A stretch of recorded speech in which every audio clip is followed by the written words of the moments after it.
தமிழக வெற்றி கழகம் கட்சிக்கு வந்து விசில் சின்னம் ஒதுக்கப்பட்டிருக்கு. அந்த விசில் சின்னத்தை வந்து மக்கள் மத்தியில் அறிமுகப்படுத்தும் விழா வந்து சென்னையில் நடைபெற்றுச்சு. அக்கட்சியின் தலைவர் விஜய் அவங்க என்ன பேசினாங்கன்னா, நான்லாம் வந்து கரியரின் உச்சத்தை விட்டுட்டு நான் வந்து அரசியலுக்கு வந்திருக்கேன். மக்களுக்கு நல்லது பண்ண போறேன். அதாவது திமுக, அதிமுக ரெண்டுமே வந்து மக்களுக்கு வந்து விரோதம் பண்ணிக்கிட்டு இருக்கு. நான் வந்து மக்களுக்கு நல்லது பண்ண போறேன் அப்படின்ட்டு பேசினாங்க. அதுக்கடுத்து என்ன பேசினாங்கன்னா, இப்போ உள்ள ஆட்சியில வந்து அதிகம் ஊழல் நடக்கு. நான் ஆட்சிக்கு வந்தோம்னா ஊழலை ஒழிப்பேன் அப்படின்ட்டு ஐயா விஜய் அவங்க பேசினாங்க. ஐயா விஜய்கிட்ட நான் ஒரு கேள்வி கேட்கிறேன். ஏன் உங்க கட்சியில ஊழல் இல்லையா? நீங்க ஆட்சிக்கே வரல. ஆட்சிக்கு வர்றதுக்கு முன்னாலேயே உங்க கட்சியில ஏகப்பட்ட ஊழல் உங்க கட்சிக்காரங்கிட்ட உங்க கட்சிக்காரங்களை வந்து பதவி வேணுமா காசு கொடுங்க இருக்கிறாங்க. அது மட்டும் இல்லாம வந்து இப்போ சட்டமன்ற தேர்தல் வரப்போது சட்டமன்ற தேர்தல் யாரும் போட்டி விரும்புறாங்களோ அவங்ககிட்ட வந்து கொஞ்சம் 1 கோடி ரூபாய் கேட்கறாங்க.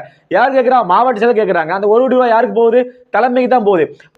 அதாவது என்னுடைய தொகுதி வந்து சங்கரங்கோயில் தொகுதி. இந்த தொகுதியில் போட்டியிடும் பெண் வேட்பாளர் வந்து 1 கோடி ரூபாய் கேட்கிறாரு மாவட்ட செயலாளர். அப்ப அது 1 கோடி யாருக்கு போகுது? அப்ப இது யாருக்கான அரசு? என் கண்ணுக்கு முன்னால ஊழல் நடந்துச்சுன்னா வந்து சும்மா இருக்க மாட்டேன் அப்படின்னு விஜய் அவங்க பேசுறாங்க.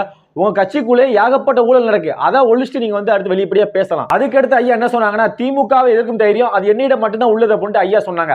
ஐயாட்ட ஒன்று கேட்கிறேன். திமுக ஆட்சி வந்து மக்கள் விரோத ஆட்சி தான். அதுல எந்த ஒரு மாற்று கருத்து இல்ல. திமுக ஆட்சி வந்து மக்கள் விரோத ஆட்சி தான். அதுல எந்த ஒரு மாற்று கருத்து இல்ல. திமுக ஆட்சியில வந்து ஏகப்பட்ட பிரச்சனை நடந்துகிட்டு இருக்கு. ஏகப்பட்ட பிரச்சனை உருவாக்குறாங்க. ஏகப்பட்ட ஊழல் நடக்கு. அதை எதிர்த்து நீ போராட்டம் பண்ணது உண்டா? அதை எதிர்த்து நீங்க மக்கள் மத்தியில் பேசியது உண்டா?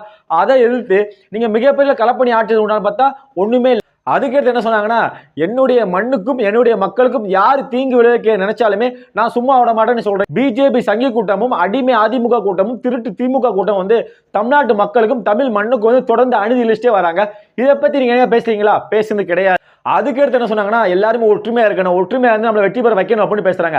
ஐயாவுக்கு தெரிஞ்சு போச்சு நம்ம கட்சியில யாருமே ஒற்றுமையா இல்ல, நம்மளாம் ஒற்றுமை இல்லாம இருக்கிறோம், நம்மளாம் ஒற்றுமை இருக்கணும் அப்படின்ட்டு ஐயா பேசியிருக்காங்க. அதுக்கடுத்து ஐயா என்ன பேசுறாங்கன்னா, சொந்த நாட்டிலே வந்து மக்கள் இருக்க முடியாத சூழல் ஏற்பட்டுச்சு அப்படின்னு ஐயா பேசுறாங்க.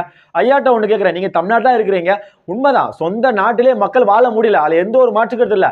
அதற்காக மக்களின் ஆதரவாக நீங்க போராடிய போராட்டங்கள் எத்தனை? மக்களுக்கு ஆதரவாக நீங்க எத்தனை குரல் கொடுத்துருக்கீங்க? ஒண்ணுமே. தமிழ்நாட்டில் வந்து திமுக, அதிமுக இந்த 2 கட்சியுமே அகற்றப்படணும். அதுல எந்த ஒரு மாற்று கருத்து இல்ல. நீங்க கட்சி ஆரம்பிச்சிருக்கீங்க, வாழ்த்துக்கள், வரவேற்கத்தக்கது. ஆனா கட்சி ஆரம்பிச்ச பிறகு மக்களின் உரிமைகள் என்ன நீங்க போராடி இருக்கீங்க?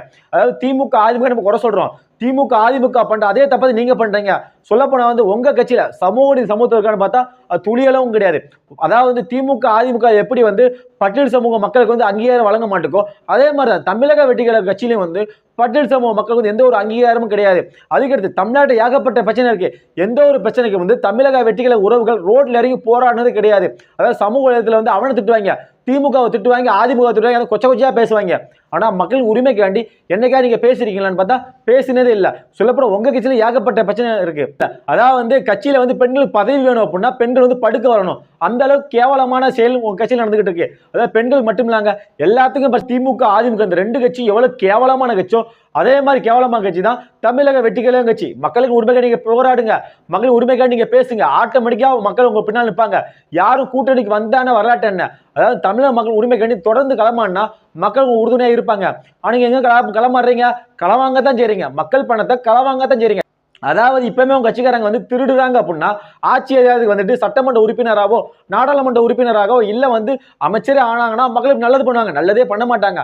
முதல்ல உங்க கட்சியில் உள்ள கட்டமைப்பை சரி செய்யுங்க. அதுக்கடுத்து தமிழ்நாட்டு அரசியலை பத்தி நீங்க பேசலாம். அதே மாதிரி பார்த்தா 5 கொள்கை தலைவர் வச்சிருக்காங்க. அந்த 5 கொள்கை தலைவரும் அவங்க கொள்கைக்காண்டி வைக்கல தலைவர் வந்து. அதாவது வந்து முழுக்க சாதி ஓட்டு எப்படியா கவர் பண்ணணும் அந்த உரிய நோக்கத்துல வந்து ஐயா வந்து அவன் 5 பத்தி கொள்கை தலைவரா ஏத்துக்கிட்டு